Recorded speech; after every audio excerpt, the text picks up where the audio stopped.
আপনি যদি কখনো যৌন রোগের চিকিৎসা নেন তাহলে আপনাকে একটা বিষয় অবশ্যই বুঝতে হবে। যদি আপনি না বুঝেন, স্থায়ীভাবে পুরুষত্ব নষ্ট হয়ে যাবে। ইভেন আপনি যদি অবিবাহিত হয়ে থাকেন, আর পুরুষত্ব নষ্ট হওয়ার পাশাপাশি আপনার সন্তান জন্মদানের ক্ষমতাও চিরদিনের জন্য একদম হারিয়ে যাবে।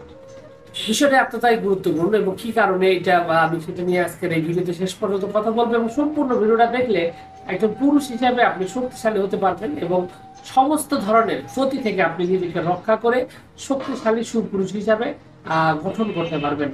প্রথমত বিষয় হলো যে আসলে এই কথাটা শুরুতে কেন বললাম, কারণ যৌন রোগের জন্য সবচেয়ে বেশি বাংলাদেশে আমার মনে হয় যে আসলে স্বাভাবিকভাবে যে চিকিৎসাগুলো যে কিছু না বোঝে, যে ডাক্তার কোন চিকিৎসার চিকিৎসার তো বুঝে না, সেই ডাক্তারও দেখা যায় যে আপনার যৌন রোগের চিকিৎসা করে।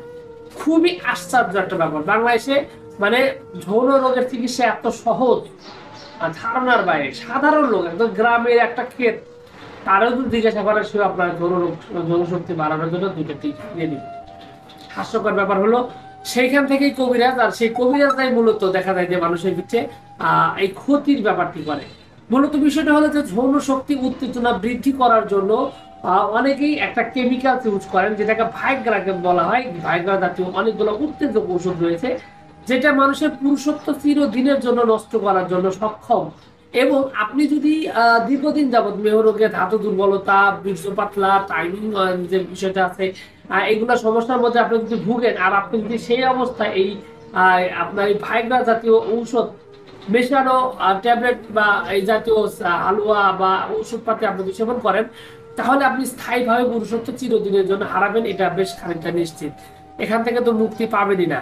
তবে এখানে একটা ব্যাপার রয়েছে, আপনি এই যে ভাইগ্রা জাতীয় ওষুধ এটা আপনি খাচ্ছেন, সেটা অরিজিনালটা খাচ্ছেন না কোনটা খাচ্ছেন, সেরকম একটা চিন্তা ভাবনা আপনার মাথার মধ্যে আসতে পারে যে ভাই আসলে আমি কিভাবে বুঝবো। সেটা বোঝার সিস্টেম রয়েছে, কারণ হলো যে কেমিক্যালসের কাজ কিন্তু হুটহাট করে যখন তখন হয়ে যায়। তো আপনার এই কেমিক্যালস জাতীয় কোনো ঔষধ যদি আপনি কখন সেবন করেন, তাহলে আপনি দেখবেন যে 2 4 5 10 2 1 দিনের মধ্যেই, মানে এমনও হয় যে 2 আধা ঘন্টা 1 দেড় ঘন্টার মধ্যেই আপনার যৌন উত্তেজনা প্রচন্ড রকমের বেড়ে যাবে। মানে এই যৌন উত্তেজক যে ঔষধগুলো বা এই ভাইগ্রা জাতীয় যে কেমিক্যালস গুলো ওষুধগুলো রয়েছে, এটা মানুষের শরীরে অ্যালোপ্যাথি ওষুধের মতো কাজ করে 2 3 ঘন্টা বা 1 ঘন্টা 1.5 ঘন্টার মধ্যে।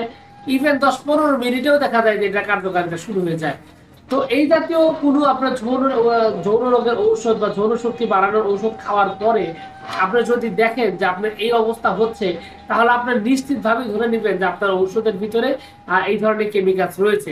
মূলত আপনার যৌন শক্তি স্বাভাবিক করার জন্য, ভালো করার জন্য যে ওষুধগুলো প্রকৃত স্থায়ী এবং অরিজিনাল ভাবে কাজ করে, সেই ঔষধগুলো মূলত দেখা যায় যে হোমিওপ্যাথি বা আয়ুর্বেদিক ওষুধের মধ্যে যেগুলো সবচাইতে বেশি বিখ্যাত এবং সবচাইতে বেশি ব্যবহৃত এবং কার্যকর, সেই ঔষধগুলো দেখা যায় যে রেজাল্ট আসতে গেলে বেশ খানিকটা সময় নেয়।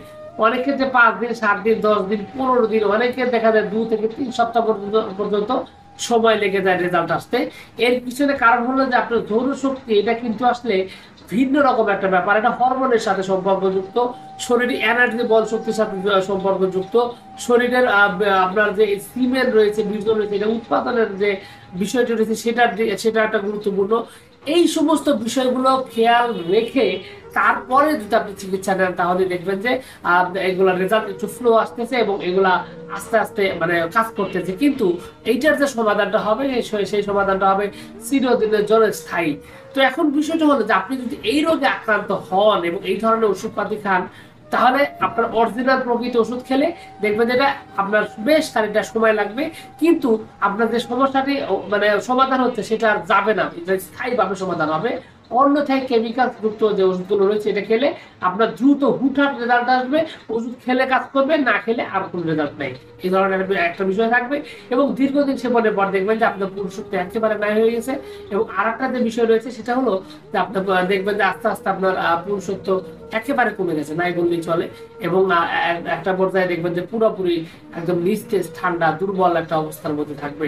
তো এই বিষয়টা কিন্তু আপনাকে অবশ্যই খেয়াল রেখে তারপরে আপনাকে ওষুধ সেবন করতে হবে। অন্যথায় আপনি কিন্তু এখান থেকে মানে একটা চোরাবালির মধ্যে পড়ে যাবেন এবং এখানে কিন্তু সুস্থ সম্ভাবনা একেবারেই নাই বা কম বলেই চলে।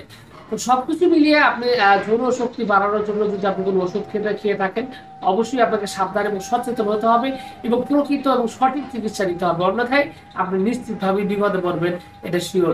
এজন্য আপনাকে যে কাজটা করতে হবে, যৌন শক্তি বাড়ানোর জন্য সবথেকে বিশ্বস্ত প্ল্যাটফর্ম সেটা হলো হোমিওপ্যাথি, তারপর হচ্ছে আয়ুর্বেদিক, অথবা সত্যিকার প্রকৃত কোনো যদি আপনার কবিরাজ থাকে যারা মানে ভালো গাছ গাছার সম্পর্কে বুঝেন, অভিজ্ঞতা সম্পূর্ণ বহু বছর যারা অভিজ্ঞ রয়েছে এবং পরীক্ষিত। কারণ হলো যে কবিরাজের মধ্যেই সবচেয়ে বেশি বাটপারি চলে, এরাই সাধারণত দেখা যায় যে কেমিক্যালটা বেশি ব্যবহার করে। সুতরাং কবিরাজি চিকিৎসার ক্ষেত্রে অত্যন্ত সাবধান হবেন, খুবই সতর্ক হবেন এবং তারপরে জেনে বুঝে চিকিৎসা নেবেন। তো যাই হোক, সবকিছু মিলে এইটুকু ছিল আজকের ভিডিও। আশা করছি পুরো তথ্যগুলো আপনার কাছে অনেক অনেক বেশি ভালো লেগেছে। যদি লেগে থাকে অবশ্যই ভিডিওতে একটি লাইক দিন, চ্যানেলে প্রথমবার এসে থাকলে অবশ্যই চ্যানেল সাবস্ক্রাইব করবেন। কোনো প্রশ্ন, কোনো মতামত, কোনো অভিযোগ যদি থাকে তাহলে অবশ্যই কমেন্ট করে জানাতে পারেন। তো ভিউয়ার্স, আপনাদের সকলকে অনেক অনেক ধন্যবাদ। আসসালামু আলাইকুম।